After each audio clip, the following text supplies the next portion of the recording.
Hi, and welcome to the Betta Blinds how-to video guide. Today I'm going to show you how to take down and install a standard roller blind in and out of its bracketing. So let's get started. So in this case we've got the pin end up the right hand end and the chain drive up the left hand end. So what we need to do is we need to disengage the pin.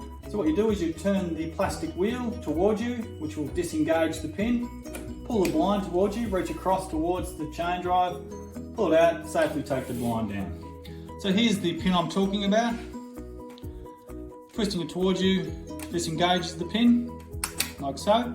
The beauty of this system is actually the pin actually has 9mm of extension. So if you get your measurements wrong, you can actually extend it out by about 9mm. So every click is 1mm. So to reinstall the blind, we want to line up our bracket into here. So you may need to twist it just to line it up and get it in place. Disengage the pin as I've done here. Push it in, you'll hear the click.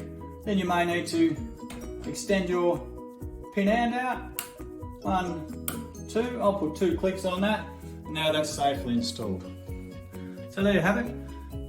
How to take down and put up a standard roller blind. Thank you very much for watching this video. Hope it helped. Have a great day.